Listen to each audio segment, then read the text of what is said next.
محمد کی غلامی ہے سند آزاد ہونے کی، خدا کے دامن توحید میں آباد ہونے کی، محمد کی محبت دین حق کی شرط اول ہے، اسی میں ہو اگر خامی تو سب کچھ نامکمل ہے۔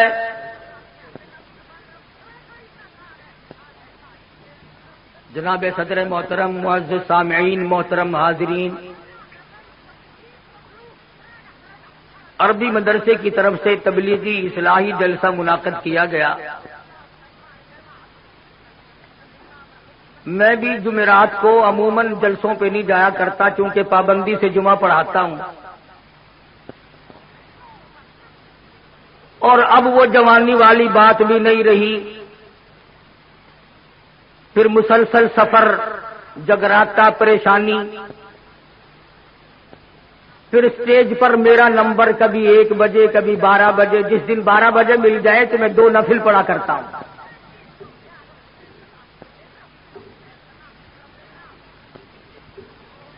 اب وہ بات کہاں رہی؟ بہادر شاہ نے بڑی عجیب بات کہی، کہتا ہے کہ پس مرگ میرے مزار پر جو دیا کسی نے جلا دیا،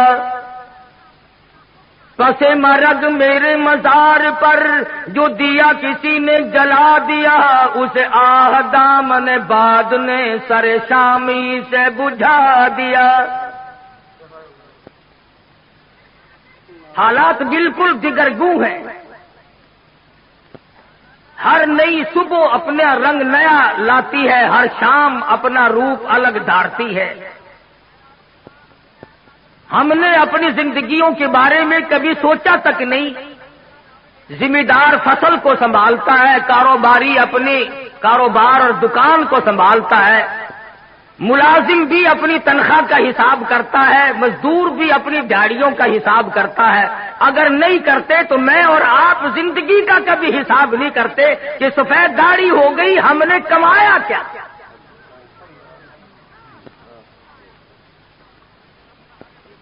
اتنی راتیں بیت چکی، اتنے دن بیت چکے، یہ عمر کا اتنا معقول حصہ گزر چکا ہوں، میں نے کمایا کیا؟ حضرت سری رحمت اللہ علیہ فرماتے ہیں کہ میں نے ایک بزرگ کو دیکھا، وہ خشک ستو پھانک کر اوپر سے پانی پی لیا۔ تو میں نے عرض کیا حضرت جی پانی میں گھول کر کے بھی نہیں پیا؟ تو فرمانے لگے بیٹا میرا یہ عمل 40 سال سے جاری ہے، 40 سال گزر گئے، خشک ستو پھانک کر پانی پی لیتا ہوں۔ تو پوچھا حضرت کیوں؟ فرمایا میں نے روٹی کھانے میں، چبا کر کھانے میں اور ستو پھانکنے میں حساب کیا، جتنی دیر میں آدمی روٹی چبا کر کھاتا ہے، مزے لے کر کے کھاتا ہے، اتنی دیر میں آدمی 170 مرتبہ سبحان اللہ سبحان اللہ سبحان اللہ کہہ سکتا ہے، اور پیٹ بھرنے کے لیے اتنا بڑا خسارہ کون اٹھائے؟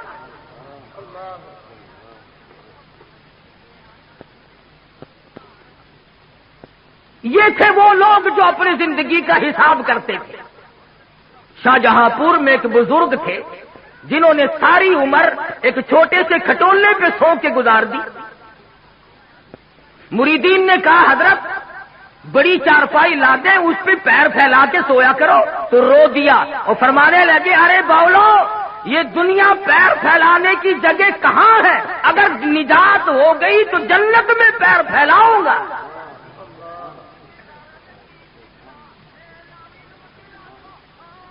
شاہ عبد القدوس گنگوہی سب کہہ دو رحمت اللہ علیہ، گزرتے گزرتے ایک پخانے کا ڈھیر لگا ہوا تھا، وہیں کھڑے ہو گئے۔ مریدین نے ناک پہ کپڑا رکھا ہوا اور سوچنے لگے آج حضرت کو کیا ہوا، کہاں کھڑے ہو گئے؟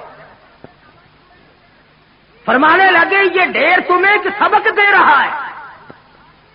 ہم نے کہا یہ تو نئی بات سنی، گندگی سبق دینے لگ گئی، کیا سبق؟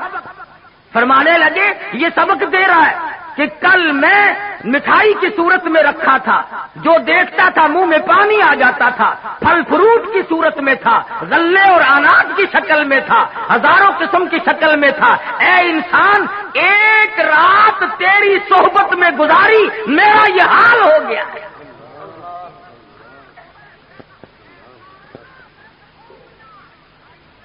یہ تھے وہ لوگ جو اپنی زندگیوں کا حساب کیا کرتے تھے، اور ہم نے آج تک شکر ادا نہیں کیا کہ اللہ تعالیٰ کا ہم پر کتنا بڑا کرم ہوا کہ اس نے ہمیں انسان بنایا۔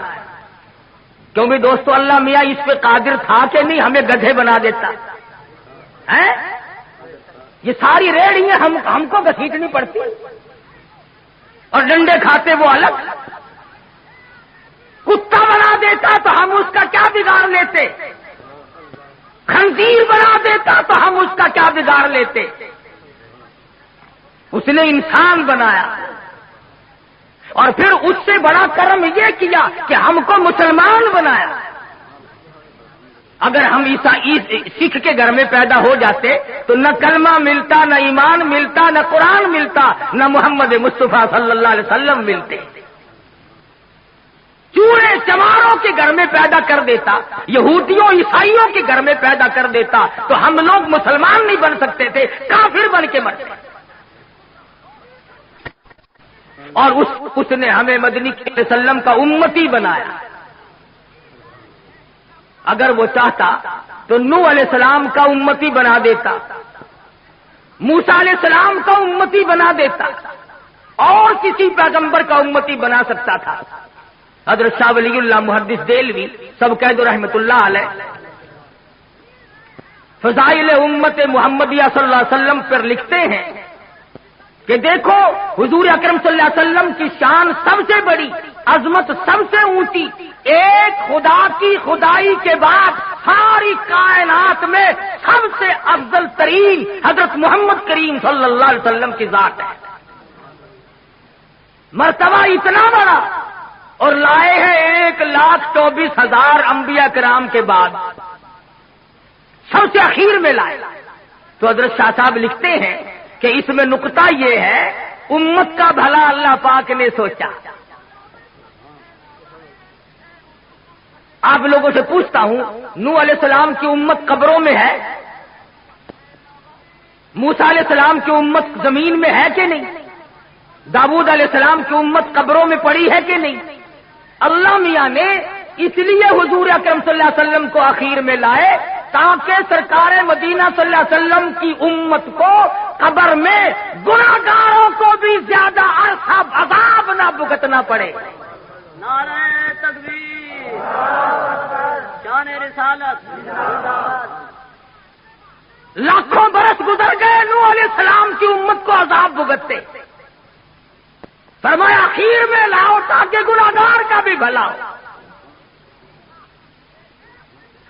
اور پھر قیامت میں جب حساب و کتاب شروع ہو تو ترتیب تو یوں ہونی چاہیے نا کہ پہلے آدم علیہ السلام کی امت کا حساب و کتاب ہو، پھر نوح علیہ السلام کا، پھر موسیٰ علیہ السلام، اس طرح سے ترتیب وار ایک ایک نبی اور ایک ایک پیغمبر کی امت کا حساب و کتاب ہونا چاہیے۔ مگر یہاں یہ ہے کہ حساب و کتاب سرکار مدینہ صلی اللہ علیہ وسلم کی امت سے شروع ہوگا، اس لیے کہ قیامت کے خوفناک منظر میں، تباہ کن گھڑیوں میں، ہوش ربو حالات میں حضور کی امت کو کھڑے ہو۔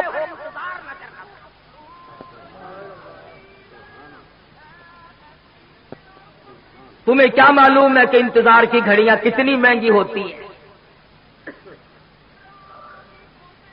یہ بات اصل میں عشق کی ہے۔ جس کو انتظار کرنا پڑے اسے پتا چلتا ہے کہ ایک ایک گھڑی 100 برس کی بن جاتی ہے۔ ڈیپو پہ لوگ راشن لینے جاتے ہیں، لائن میں کھڑے ہوتے ہیں، ایک آدمی اگر آگے سے لے جائے نا پوری لائن گالیاں دیتی ہو، پھڑو اس نو کیڑا پھڑو۔ حالانکہ ایک آدمی اگر لے گیا تو کیا ہوا؟ اسٹیشن پہ ٹکٹوں کی لائن لگتی ہے، اگر ایک آدمی آگے سے گھس جائے سارے شور مچاتے ہیں تاکہ اتنی دیر انتظار نہ کرنا پڑے کہ ایک آدمی ٹکٹ لے یا راشن لے۔ تو قیامت کا حساب و کتاب اللہ پاک نے امت کے بھلائی کے لیے سب سے پہلے شروع فرمایا تاکہ حضور کی امت کو کھڑے ہو کر انتظار نہ کرنا۔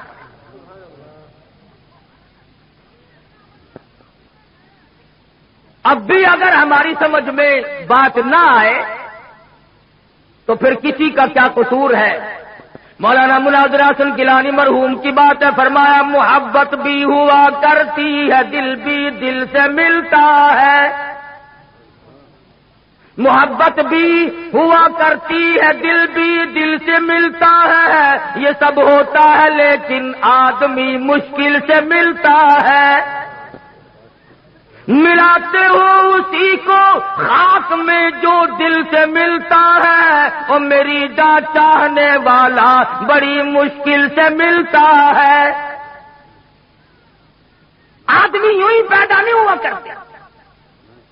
یہ جو دینی مدارس ہیں انہی کی برکت ہے ساری، کہ آج ملک میں قوم میں علوم دین اور دین کی رمق چمک باقی ہے،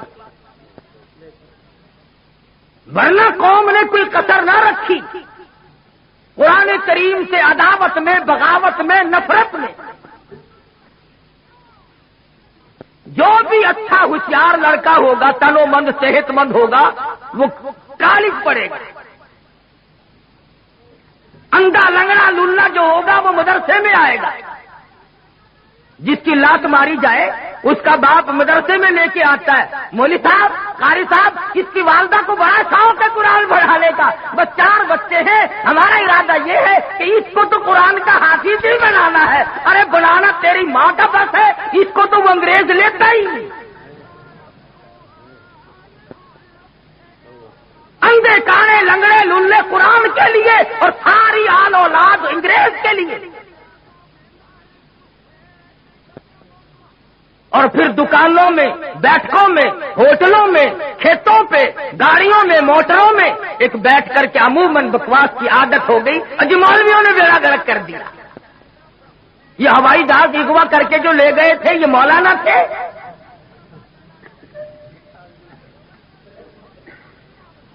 یا انہوں نے جو 54 آدمی باہر بلایا یہ کون سی جامع مسجد کے امام تھے؟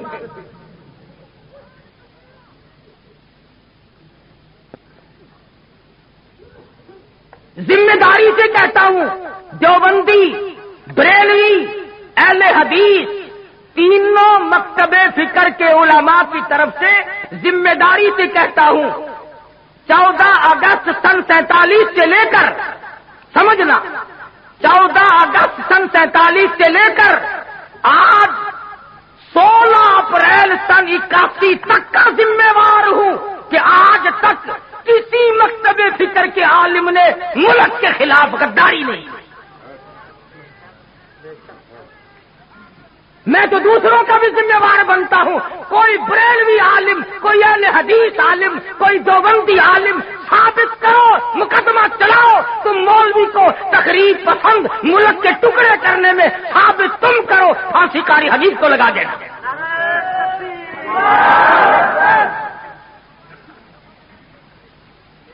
شرم کی بات ہے، قرآن کے لیے قاری حنیف جولی پھیلا کر بھیک مانگتا ہے، کالج کے لیے اربوں روپیہ گورنمنٹ دیتی ہے، اور کالج کی پیداوار وہ ہے جو ملک کو تباہ کر رہی ہے۔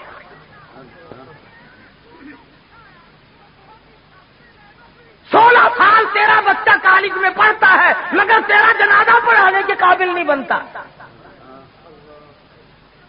وہ تو ساڈے متھے لگے ہویا، پیدا ہویا تو بانگ اسی دیتی، تیری ماں دا نکاح اسی پایا، تیرا پیو مرے گا جنازہ اسی پڑھا، ساڈے کولوں نس کے جاوے گا کتے؟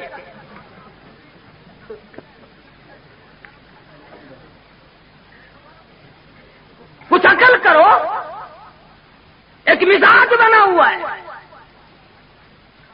اور اگر رزلٹ دیکھو نا، مڈل کا، میٹرک کا، کالج کا، ایف اے کا، بی اے کا، ہمارے عربی مدرسوں کے مقابلے میں رزلٹ لا کے دکھاؤ۔ تم نے 100 نمبر کے پرچے رکھے ہوئے ہیں، 40 بھی لے لے تو پاس ہے، 60 نمبر کم لے لے، ہمارے یہاں کل 50 نمبر ہیں اور یہ علماء 40 کر کے فیل کر دیتے ہیں۔ تمہیں دین کی کیسے قدر ہو؟ تمہارا واسطہ نہیں پڑا، تمہارا اس سے خرچ کچھ نہیں ہوا۔ سلطان عالمگیر سب کہہ دو رحمت اللہ علیہ، بادشاہ وقت ہے، حکمراں ہے دلی کا،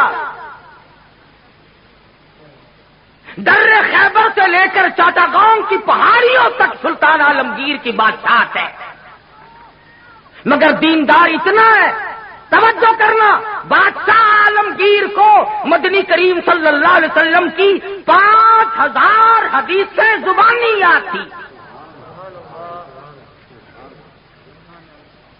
بادشاہ کو 5000 حدیث شریف زبانی یاد تھی، اور آج کل کی ہائی تعلیم کے بارے میں تمہیں بتاؤں، کتنے سالوں کی بات ہے، عام خاص باغ میں جلسہ ملتان میں ایک وزیر آیا، تقریر کرنے سے پہلے کہنے لگا پڑھو درود شریف لا الہ الا اللہ محمد الرسول۔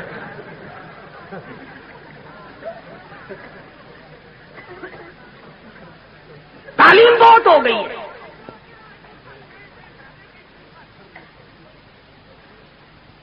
عالمگیر بادشاہ نے 40 علماء بٹھا رکھے تھے جو فتویٰ لکھتے تھے، رات کو فتوے سنا کرتا تھا اور اشکال پیدا کرتا تھا۔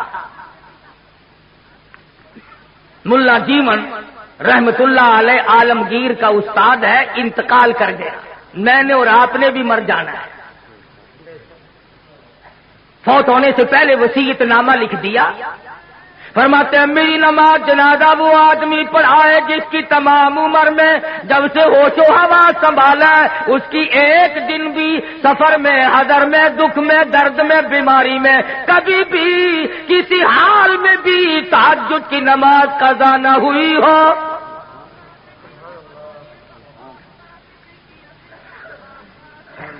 دلی کی جامع مسجد کے سامنے جنازہ رکھا ہے، سارا دن بیت گیا، علماء موجود ہیں، محدثین موجود ہیں، مفتی موجود تھے، قاری موجود تھے، قاضی موجود تھے، مگر کوئی جنازہ پڑھانے کی جرت نہیں کرتا۔ کبھی نہ کبھی دکھ میں، درد میں، شادی میں، غمی میں تہجد کی نماز چلی جاتی ہے، کوئی جرت نہیں کرتا۔ عصر کا وقت ہوا، بادشاہ عالمگیر استاد محترم کے جنازے کے قریب پہنچا اور منہ سے کپڑا اٹھا کے کہنے لگا او اللہ والے تجھے کیا ملا، دنیا سے جاتے جاتے میرا راز کھول گئے۔ میں سمجھتا ہوں، جانتا ہوں کس کے بارے میں لکھ کے گئے ہو، کسے حکم دے کے گئے ہو، مگر اے اللہ والے یہ تو بتا، میری تمنا تھی، میری آرزو تھی کہ تیرے سوا، میرے رب کے سوا کوئی نہ جانے میں کیسا ہوں۔ والذین یبیتون لربہم سجدا وقیاما، وہ لوگ کتنے کامیاب ہیں جن کی راتیں سجدوں اور قیام میں بیت جاتی ہے۔ امن ہوا قانت آناء اللیل،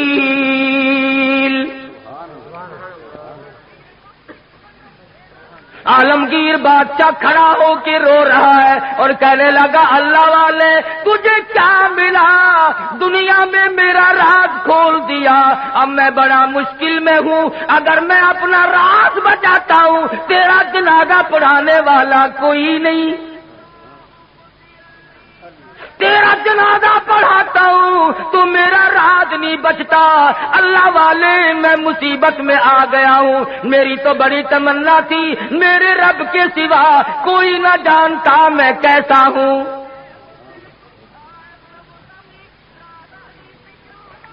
اب میں اور کیا کر سکتا ہوں، میرا اللہ مالک ہے۔ کھڑے ہو کر کے فرمانے لگے او لوگوں صف درست کرو، میں فقیر جنازہ پڑھاؤں گا۔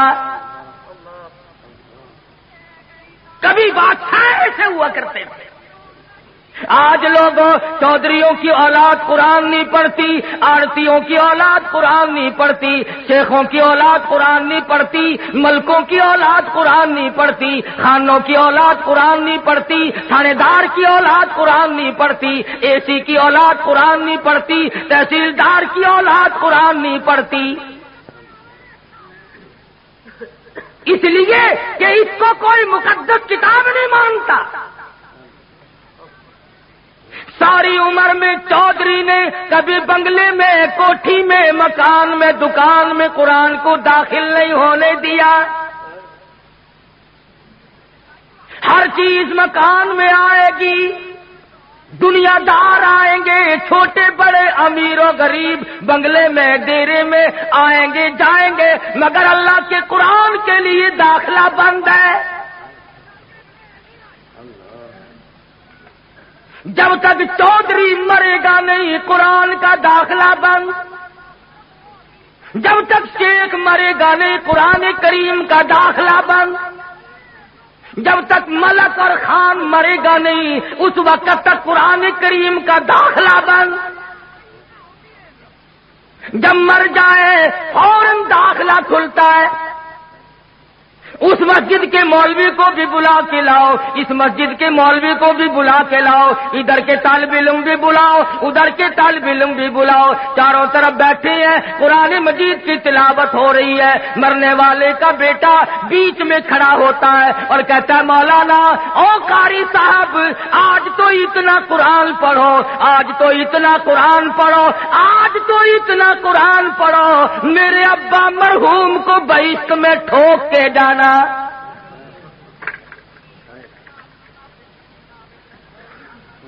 داخلہ تو ملنا نہیں، ٹھوکنا ہی پڑے گا۔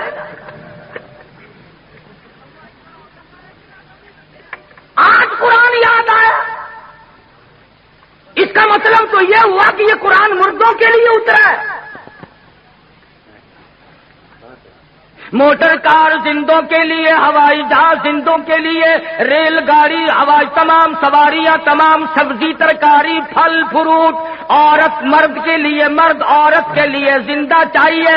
اور لوگوں انصاف کرو، ہر چیز زندوں کے لیے، خدا کا قرآن مردوں کے لیے۔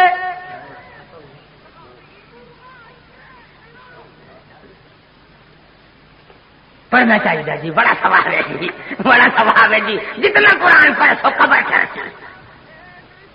عقل نہیں رہتی آدمی میں بات کرنے کی۔ اب یہی وجہ ہے نا عقل سکھانے نہیں۔ سنو کا یہ جو مولوی ہے نا، مولویوں نے بیڑا گرک کر دیا۔ کیسے بیڑا گرک کر دیا مولویوں نے؟ ہم نے کیا اپنا کیا، تمہارا تو نہیں کیا۔ جو آدمی 8 دن ختم دلایا کرتا تھا، ہم سال میں بھی نہیں دلواتا، یہ ہمارا نقصان نہیں؟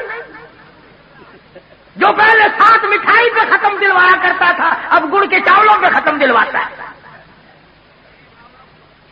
ہمارا نقصان نہیں؟ پہلے قورمے پہ ختم آیا کرتا تھا، اب آلو شریف پہ ختم آنے لگا ہے۔ نہ تمہیں گیس پیدا کرتے ہیں آلو، مردوں کو نہیں کریں گے۔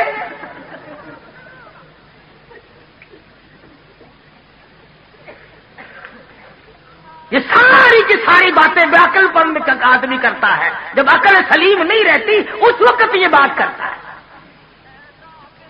امام الانبیاء محبوب کبریا حضرت محمد مصطفیٰ صلی اللہ تعالی علیہ وسلم کے نوجوان صحابہ، مرد تھے یا عورتیں تھیں، بوڑھے تھے یا جوان تھے، امیر تھے غریب تھے، تمام کے تمام نے کمال کر دیا۔ اور خود خدا کہتا ہے اولئک کتب فی قلوبہم الایمان، یہ وہ لوگ ہیں جن کے دلوں پہ میں نے ایمان لکھ دیا۔ اور فرمایا والانصار الذین اتبعوہم بإحسان رضی اللہ عنہم ورضوا عنہ، یہ مہاجرین، یہ انصار، یہ ابو بکر، یہ فاروق، یہ عثمان ذی النورین، یہ علی مرتضیٰ، یہ تمام کے تمام صحابہ کرام، اللہ فرماتے ہیں ان کی بات نہ کرو، اپنی کرو، میرا فیصلہ سن لو، رضی اللہ عنہم ورضوا عنہ، میں ان سے راضی، یہ مجھ سے راضی، تم بیچ میں بھونکنے والے کون ہو؟ تم کون ہو؟ تمہیں کیا مطلب ہے؟ ان کا دیکھو نا جی، فاروق اعظم نے، صدیق اکبر نے خلافت پہ قبضہ کر لیا، پھر تو اور تیرے باپ دادا اس وقت کیوں نہیں بولے؟ اس وقت کیوں نہیں بولے؟ اگر دم تھا، اگر ہم تھا، ضرورت تھی، اس وقت کیوں نہیں بولے؟ 1400 سال کے بعد مسائل یاد آئے ہیں، نماز سے جان چھڑانے کے لیے، روزے سے جان چھڑانے کے لیے، باقی دین کے احکام سے جان چھڑانے کے لیے صحابہ کرام پہ اعتراضات، اور کوئی ہو میں تمام کے تمام کو کہتا ہوں، یا وہ لوگ ہو جو صحابہ کرام کو معیار حق نہیں مانتے، یا وہ لوگ ہو جو صحابہ کرام کو بدجانت کہتے ہیں، یا وہ لوگ ہو جو صحابہ کرام کو بکواس کرتے ہیں، ہم تمام کے تمام کو ذلیل و خوار سمجھتے ہیں۔ تم ان کا کیا بگاڑو گے جن کا سردار کالی کملی والا ہو؟ تم ان کا کیا بگاڑو گے جن کا والی محمد مصطفیٰ ہو؟ تم ان کا کیا بگاڑو گے جن کا داماد کالی کملی والا ہو؟ تم ان کا کیا بگاڑو گے جن کا سسر محمد مصطفیٰ ہو؟ تم دنیا میں نہیں ڈھونڈتے پھرتے؟ جو جج آتا ہے اس کا گاڑا پٹھارا نکالتے ہو، پتہ لگاؤ یہ ہے کتوں دا، کہڑے علاقے دے رہے نارا؟ پھر کوئی مامے نو کٹیٹ کے لیا ہے، کوئی پھوپھی نو پھڑ کے لیا ہے۔ تم تعلقات تلاش کرتے ہو۔ ابو جہل نے تلواریں سب کو ننگی دے دی اور کہا کندھے سے کندھا ملا کر کھڑے رہنا، نکل نہ جائے نبی۔ سارے کے سارے ایک دوسرے سے کندھا ملا کر کھڑے ہو گئے، اور ادھر حکم ملا میرے محبوب اسی وقت ہجرت کرو، چلو مکہ چھوڑ کر۔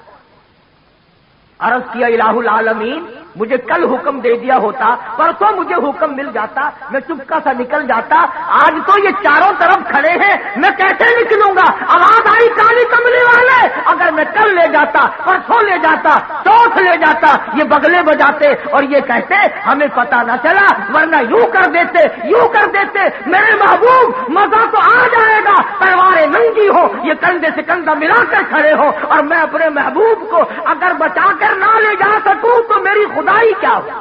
نعرہ تکبیر!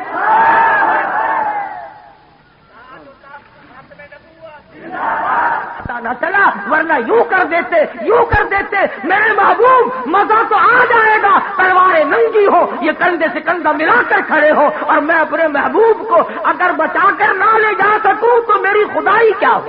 نعرہ تکبیر!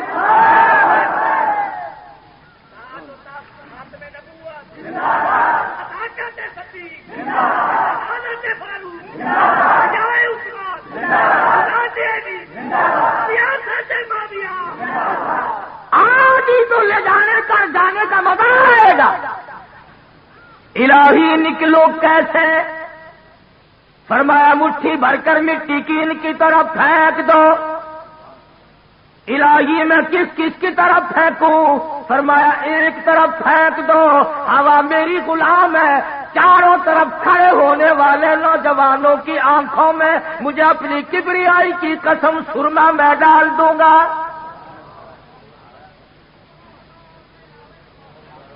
نبی نے مٹھی بھر کر مٹی کی پھینک دی، سب کی آنکھوں میں تشریف لے گئے۔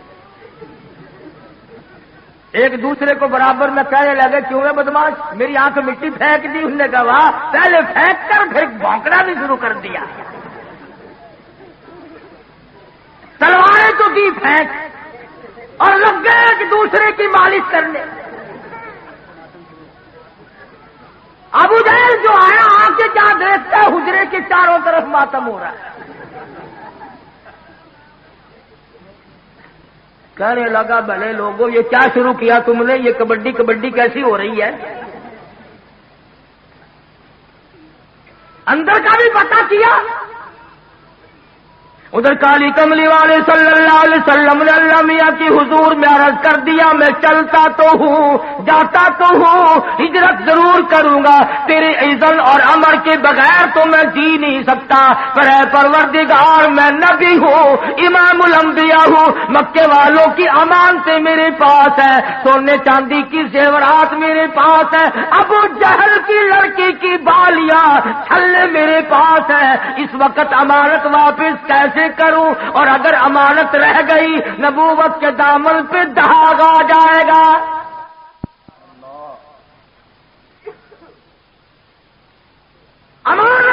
واپس نہ ہوئی تو نبوت کے دامن پہ داغ آ جائے گا. اور ایک ہم ہیں سچے عاشق, امانت رکھ کر واپس لے کے تو دکھاؤ. ہم دیوانے ہیں, ہم پروانے ہیں, کوئی امانت رکھ کر لے کے تو دکھائے. ادھار وصول نہیں ہوتا تو امانت کون واپس کرے؟ صحابہ کرام وہ نوجوان تھے, یہود و نصارا عیسائی لوگ 2-2 سال کے لیے سفر میں جاتے تھے. اپنی جوان خوبصورت بچیوں کو صحابہ کرام کے گھروں میں چھوڑ جاتے تھے. ہمیشہ ایسا ہوتا رہا, کبھی کسی عیسائی نے, کبھی کسی کافر نے کالی کملی والے کے غلام کے ذمے تہمت نہ لگائی. انہوں نے غیر کی آبرو کی حفاظت کی, غیر کی عزت کی حفاظت کی. آج ہم سے اپنی حفاظت نہیں ہوتی. اب تو لوگ یوں لگ گئے کہنے کہ گھر میں عورت بٹھانے سے کیڑے لگ جاتے ہیں, عورت کو کیڑے کھا جاتے ہیں. اچھا, سارے بھی کیڑے کھا گئے کہ تیری باقی ہے؟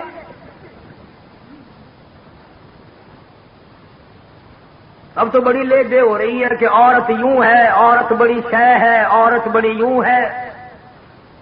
یہ آج پتہ چلا عورت ایسی ہے, پہلے کبھی پتہ نہیں چلا تھا کہ عورت کیا ہوا کرتی ہے.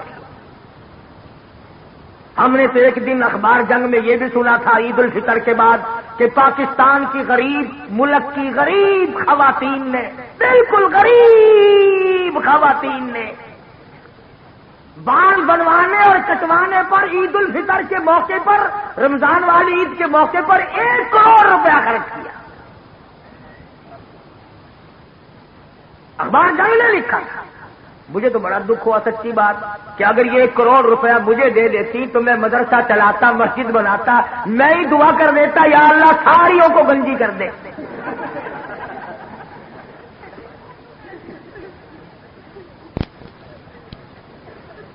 پر میری دعا کی یہ قائل نہیں. اور اخبار میں لکھا تھا کہ اتنا رش پڑا کہ راتوں کو لائن لگی رہی, اور لائن میں جہاں لڑکیاں تھیں, 9 عمر چھوکریاں تھیں, اخبار میں یہ بھی لکھا تھا کہ نانی اماں, دادی اماں بھی لگی ہوئی تھی.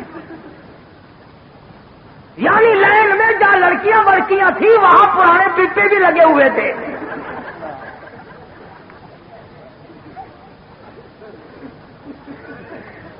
ایمانداری سے بتلاؤ, جب پرانے پپوں کا ملک میں حال یہ ہو پھر ہم کیا کریں؟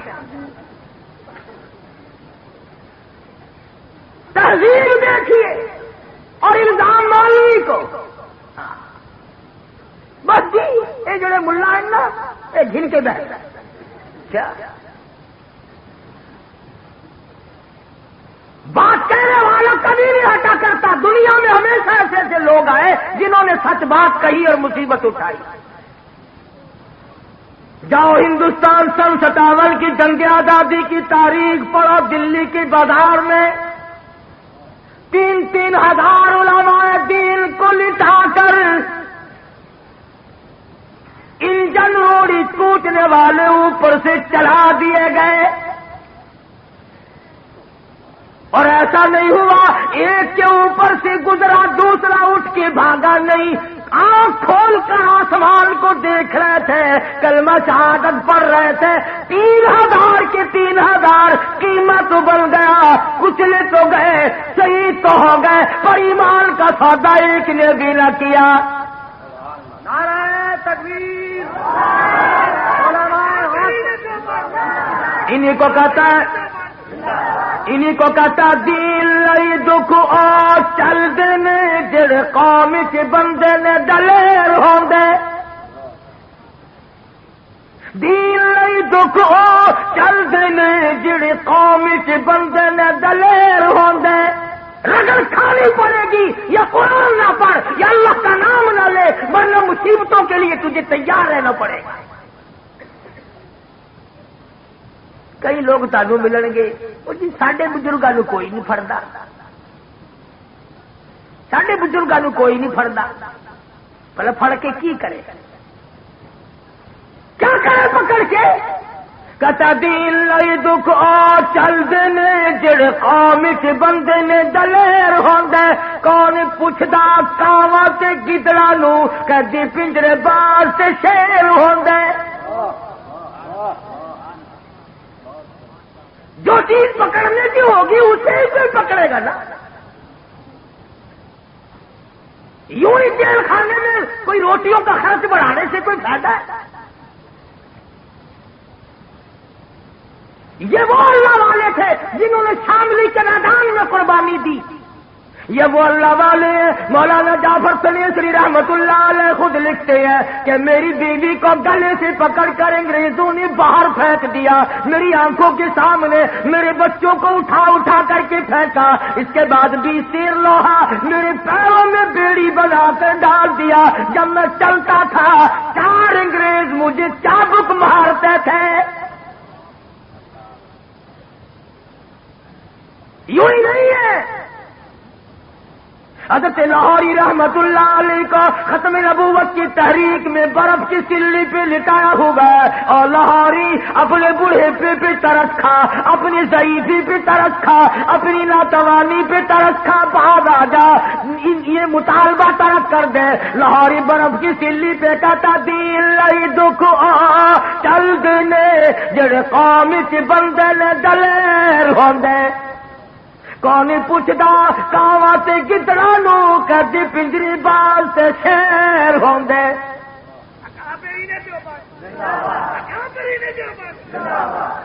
اور یہ کئی لوگ تمہیں ملیں گے بازاروں میں او جی آسی جلسہ کریے نا CID والا کوئی نہیں آندا آسی جلسہ کریے سانو پوچھن کوئی نہیں آندا اے جو بندی لوگ جلسہ کرتے ہیں سارے نس کے آ جاندے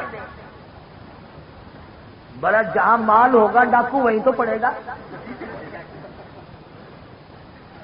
نہ بھوکے کے گھر میں سے ڈاکو کیا نکال کے لائے گا وہ ایک فقیر کے گھر میں رات کو چور آ گیا برتن کھڑکے وہ کہنے لگا او بندے خدا مجھے یہاں چاندنے میں دن میں کچھ نہیں ملتا تجھے رات کو کیا ملے گا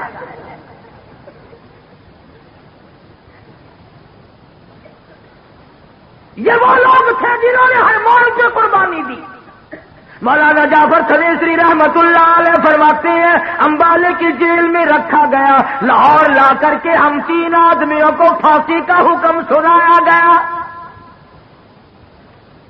جو انگریز افسر پھانسی کا حکم سنا رہا تھا تینوں کے تینوں عالم مولانا جعفر سنیسری مولانا یحییٰ پٹنہ والے مولانا حمید اللہ سورت والے ایک دوسرے کے بغل گیر ہونے لگے مبارک ہو مبارک ہو مبارک ہو اچھل رہے ہیں ہنس رہے ہیں خوشیاں منا رہے ہیں وہ انگریز کہنے لگا یہ تو ایسا پیغام ہے جس کے سننے ہی سے ہی آدمی کا دم نکل جاتا ہے تم تو اچھل رہے ہو بڑے خوش ہو رہے ہو اور کہنے لگے کہاں ہم اور کہاں شہادت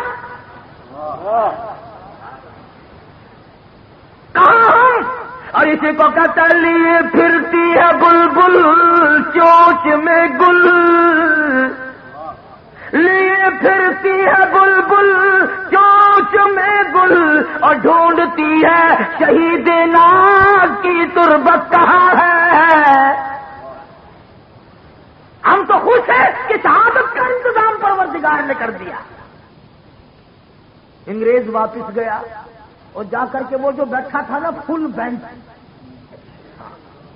پتہ نہیں انگریزی پڑھا ہوا نہیں نا آئندہ تم بھی نہیں پڑھا کرو گے میٹرک تک انگریزی زبان معاف ہو گئی فل بینچ کے پاس گیا کہ مولوی تو خوش ہو رہے ہیں ذرا کون سے مولوی کوئی ختم کی خبر دی تھی کہ نہیں کہ وہ 40ویں کی دعوت کھانے والے کہ نہیں جن کو میں نے پھانسی کا حکم سنایا وہ تو اچھل رہے ہیں مبارکباد ایک دوسرے کو دے رہے خوشیاں منا رہے ہیں سارا فل بینچ اٹھا کہ دیکھ کے آئے آ کے دیکھا تو مولوی تو بڑی خوشی منا رہے بڑے اچھل رہے ایک انگریز کہنے لگا مولوی صاحب کیا ہوا کہنے لگا مزے ہو گئے بات کیا بڑی اٹھنے کا مقصد مل جائے تو اور کیا چاہیے اللہ پاک نے شہادت کا انتظام کر دیا. پروردگار عالم کے حکم سے اللہ میاں کے محبوب کے دروازے پہ حاضر ہوں گے, عرض کریں گے یا رسول اللہ تیرے حکم پر, تیرے قرآن پر سر کٹا کے ہم آ گئے. انگریز کہنے لگے, وہ فل بینچ پھر بیٹھا کہ دوبارہ پھر بیٹھو. اور تو انہیں کچھ کام ہوتا ہی نہیں انگریزوں کو اور انگریزی والوں کو, سیٹ ڈاؤن یہ کرتے رہتے. بیٹھ گئے. پھر جج والوں کے مولویوں کی پھانسی کا حکم کینسل. بولنے کا کیوں؟ کہ ہم نے مولویوں کو خوش نہیں ہونے دینا.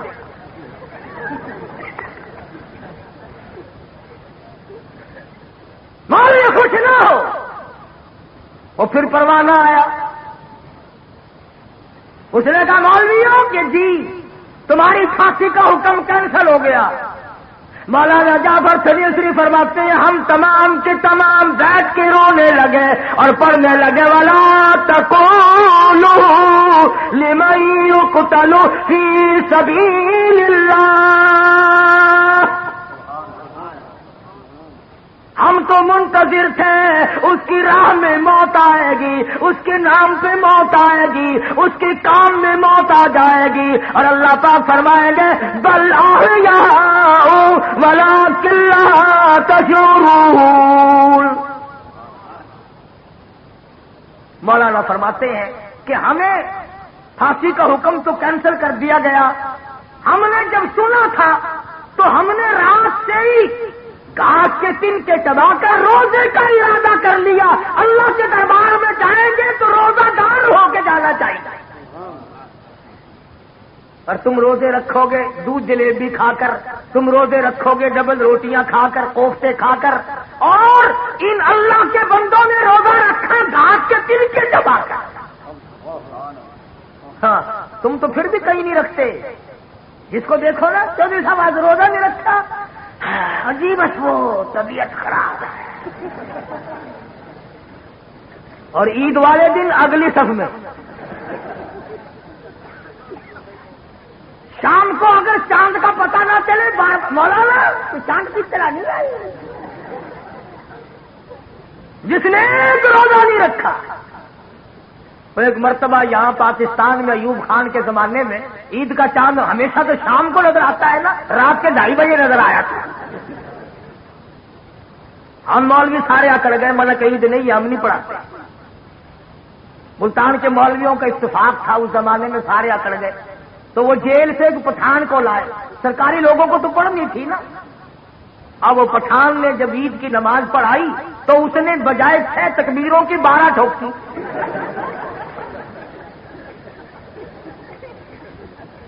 وہ کہنے لگے کہ خان صاحب نماز نہیں ہوئی. کہنے لگا ہو کیوں؟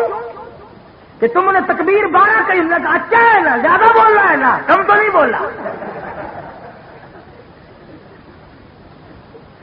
کہ جی سجدہ سے وہ آنا چاہیے تھا ورنہ نماز نہیں ہوئی. کہنے لگا خود تمہارے باپ کا ملازم ہے, ادھر قید کاٹتا ہے یا تکبیر پکاتا ہے.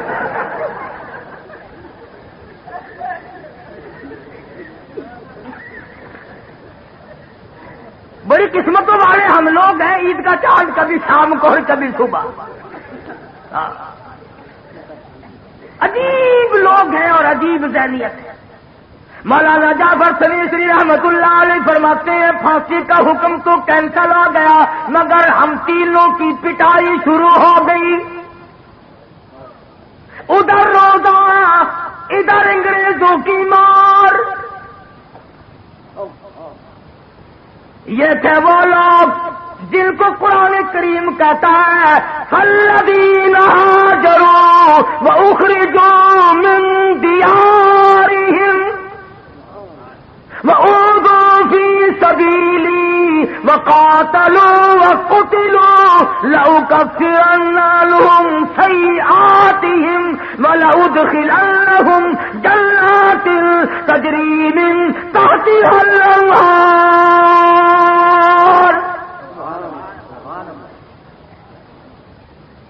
فرمایا جب ہمیں ہوش آیا تو اگلی رات آ چکی تھی. پلاٹ میں پڑے تھے, گھاس کے تنکے توڑ کر منہ میں چبا کر سارا دن کی پٹائی والا روزہ افطار کر دیا. یہ تھے وہ لوگ جنہوں نے صحابہ کرام سے شجاعت سیکھی، قربانی سیکھی۔ تو بات یہاں سے چلی، اللہ پاک نے حکم دیا میرے محبوب چلو، عرض کیا میرے پاس امانتیں ہیں، میں کس طرح واپس کروں، اب رات کا وقت ہے۔ فرمایا میرے نبی یہ علی ہے، ان کے حوالے کرو۔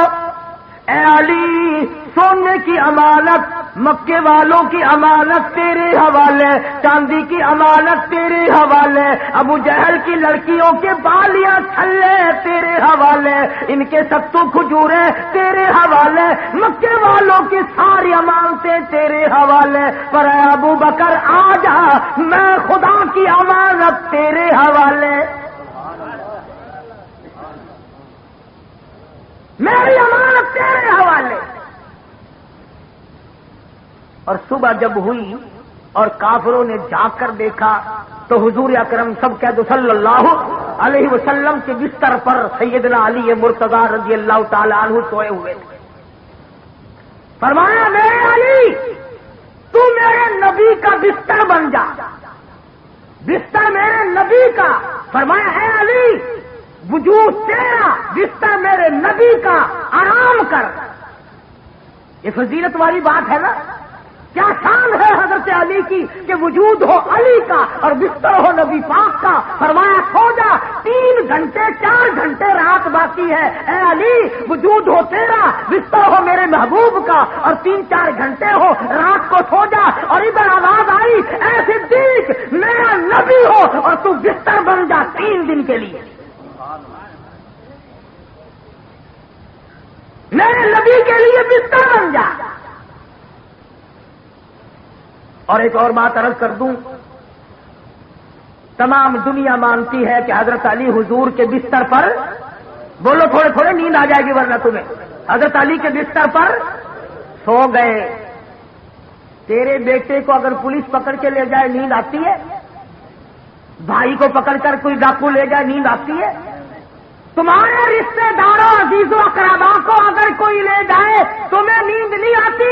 اور وہ علی کہتا ہے کہ ابو بکر کے حوالے نبوت ہو گئی اور خود سو گیا۔ اگر صدیق نبی کا دوست نہیں تو حضرت علی کو نیند نہیں آ سکتی۔ یا پھر اس بات کی تردید کرو کہ حضرت علی سوئے۔ اگر سونا مان لو گے تو یہ بات ماننی پڑے گی کہ حضرت علی کے عمل نے، حضرت علی کے کردار نے یہ ثابت کر دیا کہ آج وہ خطرناک رات ہے۔ اگر میں ہوتا نبی کے ساتھ تو خطرہ تھا، صدیق ہے، لہذا دنیا کی کوئی طاقت نبی کو نقصان نہیں پہنچا سکتی۔ حضرت علی کے عمل نے، قول نے، کردار نے یہ ثابت کر دیا کہ ابو بکر جیسا وفادار کائنات میں کوئی نہیں، زمین پہ کوئی نہیں، آسمان کے نیچے کوئی نہیں، اس لیے حضرت علی کو نیند آئی۔ اور علی اتنا بزدل بھی نہیں تھا، جب حضور صدیق کے پاس گئے اڑ کے کھڑا ہو جاتا، دیکھو جی یہ چھلے چھلے اس کے حوالے کرو، میں آپ کے ساتھ رہوں گا، خطرناک رات ہے، مجھے کسی کا اعتبار نہیں۔ فرمایا میرے محبوب بلال تیرے دروازے پہ آیا، سہیل تیرے دروازے پہ آیا، تمام صحابہ کرام تیرے دروازے پہ آئے، ہجرت والی رات اور کالی کملی والے آج صدیق کے دروازے پہ خود تشریف لے چلو۔ اللہ کے حکم سے آئے یا خود آئے؟ صدیق کا دروازہ کھٹکھٹایا، ننگے پاؤں ننگے سر دوڑا دوڑا باہر آیا۔ عرض کیا مجھے بلایا ہوتا، آپ نے کیوں زحمت کی رات کو تشریف لائے؟ فرمایا خود تھوڑے آیا ہوں، خدا نے بھیجا ہے، اور ہجرت کا حکم مل چکا ہے، چلو میرے ساتھ۔ اگر آج کوئی پولیس سے چھپنا چاہے یا دشمن سے چھپنا چاہے، ایسے کہ گھر پہ جاتا ہے کوئی جو فوراً پکڑوا دے، بلکہ ایسی جگہ جا کے چھپنے کی کوشش کرے گا کہ جان لڑا دیں گے مگر مجھے نہیں پکڑنے دیں گے۔ تم تو اتنے سیانے اور نعوذ باللہ نبی کو اتنا بھی پتہ نہیں۔ فرمایا ابو بکر کسی سواری کا انتظام کرو، جلدی نکلو۔ عرض کیا میں نے انتظام کر رکھا ہے۔ فرمایا کوئی خچر کوئی گھوڑا کوئی اونٹ نظر تو نہیں آتا. عرض کیا میرے آقا جب تک ابو بکر زندہ ہے میں آپ کی سواری ہوں, آپ میرے ساتھ سوار ہے. کون ہے؟ میری موجودگی میں آپ کی سواری میں بنوں گا. تشریف لے جانے لگے. صدیق کی بیٹیاں کھڑی ہیں, رحمت والے ہاتھ سر پر پھیر رہے ہیں. پتا چلا اگر نبی خان میں نظر آ جائے تو وہ جگہ برکت والی بن جائے, اور جہاں حضور اکرم صلی اللہ علیہ وسلم ساری عمر تشریف لاتے رہے وہ گھر آج وہ آج تک برکت والا نہیں. سیدہ اسما کے سر پر ہاتھ رکھ کر فرمایا اسما بتانا نہیں ہم کہاں گئے, بتلانا نہیں ہے. نبی کو اگر یقین نہ ہوتا تو میں کہتا ہوں حضرت اسما سے فرماتے ہی نہ. نبی کو یقین ہے کہ یہ اولاد ہے ابو بکر کی, یہ کر سکتی ہے مگر بتا نہیں سکتی. کہ میرے تھوڑے ورگے تو بچے نہیں. کوئی قرض لینے والا اگر دروازے پہ آئے نا, چھوٹا بچہ باہر نکلتا ہے, پھر ابا جی کو جا کے بتاتا ہے کہ فلاں آدمی بلا رہا ہے, باہر آ کے کہتا ہے ابا جی کہنے تھے گھر کوئی نہیں, کنواں بھی مرایا تھے مارنا نہ آیا. کہ میرے تیرے جیسے بچے تھے صدیق کے. اور آج کل تو فخر کرنا چاہیے, ہمارے معصوم بچے جو ہیں وہ کنجریوں کے گانے بڑے جلدی یاد کرتے ہیں, اور ماں بڑی خوش ہوتی. توتلی زبان سے جب بچہ گاتا ہے نا, شام کو خامن کے پاس بیٹھ کر کان پکڑ کر بتاتی آج تو تیرے بیٹے نے کمال کر دیا, گانا گانا کنجری کا. بدماش بدکار عورتوں کے گانے سنتے ہوئے مر رہے ہو, زندگی گزارنے پر بھی لعنت ہے اور اس مرنے پہ بھی لعنت ہے. بجائے درود شریف کے, استغفار کے, کلمے کے, قرآن کی تلاوت کے, آج کنجریوں کی گانے سنتے ہوئے, ڈھول ڈھپڑے سنتے ہوئے مسلمان بن گئے, اور اس پر ناز کرتے ہیں لوگ. صبح ایک دوسرے سے ملتے ہیں نا, رات ٹی وی پہ بڑی عبرت آموز سٹوری تھی, عبرت آموز ٹی وی پہ اور کہیں نہیں. قرآن میں کبھی عبرت نہ ملی, نبی کے فرمان میں کبھی عبرت نہ ملی, صحابہ کرام کے اقوال میں کبھی عبرت نہ ملی. اللہ کے زمین و آسمان, چاند سورج ستارے, درخت حجر شجر, پھول پتی, سبزیاں ترکاریاں بہار دیکھ کر کبھی عبرت نہ ملی. ٹی وی دیکھ کر عبرت ملے گی کیا کہنا. اعلان نہ کیا کر ورنہ امریکہ کے سائنسدان پکڑ کے لے جائیں گے کہ پاکستان کے لوگ ٹی وی دیکھ کر بہت زیادہ کلمہ